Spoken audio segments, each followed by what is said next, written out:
Hey guys, if you want to take your Mazda 3 from this to this, then check out this video because we're about to install Corksport low-range springs on Trevor's 2021 Mazda 3 turbo hatchback. Let's go ahead and get started. So starting with the rear end of the car here, you're going to want to obviously have the tires off and then have the car up on jack stands. Now the rear suspension on the Mazda 3 uses a torsion beam. It does not have a sway bar. So what you're going to need to do is remove the bottom 17mm bolt for the dampers on both the driver and the passenger side, so that way we can have some free suspension travel to get the spring out right here.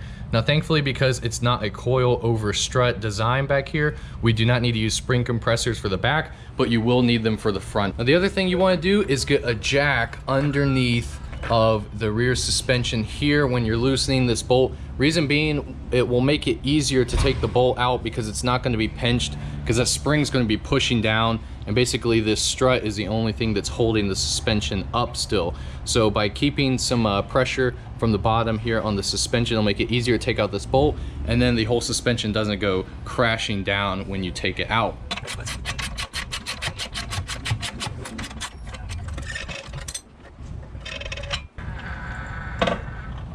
Now we have full suspension travel because both sides are unloaded.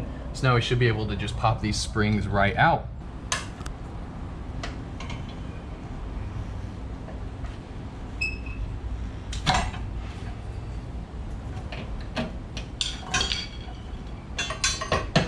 So make sure that the bottom cut into the spring here lines up with the spring perch there. You want it to be seated properly. And then take the whatever this thing is called, we're going to try and place it back in the stock position here and make sure to line it up. There is a hole for that little nub to go through, and then from here we're going to go ahead and do the same thing on the other side, and then we should be able to jack the suspension back up into place and bolt it into the strut right here. So now I can put the rear suspension back in place. So having the jack here is super helpful to line up these bolt holes with the rear damper.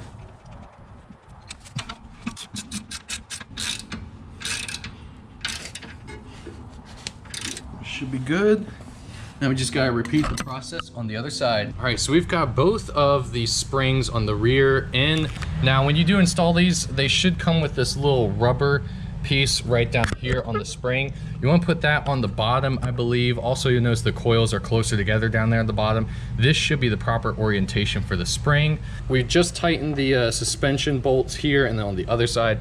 So just take another look, give everything a little bit of shake, make sure that there's nothing loose, make sure that all of the spring perches are in their place. And if you notice here on the driver's side, there is a little bit of a gap between the spring end here and then where the perch is.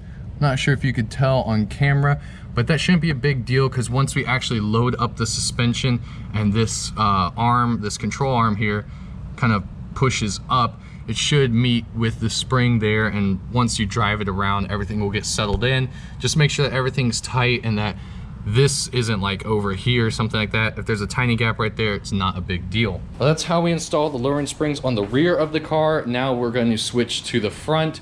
This one's going to be a little bit more involved. You will want to unbolt the sway bar end link from the strut up here at the top. Reason being, that'll give us more freedom to move the suspension up and down and work this strut out.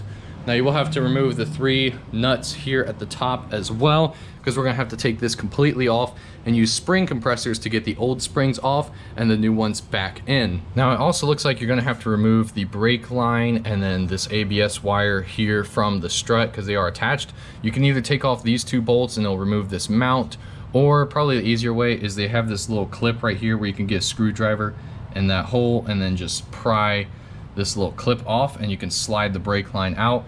Same thing over here, except this one's actually rubber, so we should be able to just take that out by hand, and that way it's not going to get messed up while we're moving the suspension around. Then you'll also notice the strut has a single, I believe this is a 17mm bolt here with a nut on the end, so we'll want to remove that as well, so that way we can get the strut assembly out of the car. So actually what we need to do is, after you remove the 17mm bolt, which has a 19mm nut on that side, also gotten the brake line and ABS wire out of the way, you'll want to leave these nuts here, these are 14 millimeters, in place so we can push the entire knuckle assembly down, and that will hopefully pop it out from around this strut right here. Just like that. So now that we've moved the knuckle out from the strut right here, we can go ahead and take these bolts off up top, or these nuts rather, and then you'll probably want to have someone or yourself holding this to stabilize it, so that way it doesn't just fall when you take the nuts off from the top. Right, and there's your front strut assembly. So we're going to use the spring compressors to compress this spring, and then we can get this top nut here off to remove the top hat and put the lowering spring back on. All right, so now that we've got the stock spring removed, you can see we have the lowering spring right here and the spring compressors. Now, the bump stop, they do recommend, and when I say they, I mean Corksport recommends cutting it. So you want to cut these top 2 grooves off of the bump stop to make sure you still have full suspension travel. So we'll just be using that, toss that one to the side. Let's go ahead and get the spring onto the shock. So make sure you put everything back in the order that it came off the car, starting with this little rubber piece here. You want to make sure that the spring is lined up on the perch, just like we did on the rear. So just like that. And then from there, go ahead and put the rubber boot on the top, and put the bump stop on as well, and then the top hat too. And then you might need to compress the spring a little bit more, just to make sure you can see all the thread through the top hat. We want to make sure we get full engagement for that nut for the top hat. So now when you're installing this top nut for the top hat, it may be helpful to use an offset wrench like this, and then a 6mm Allen key. Reason being, sometimes when you go tighten this, it just wants to spin the center shaft here for the shock absorber. So if you put the Allen key in the middle, that way you can hold it tight while you tighten down that nut.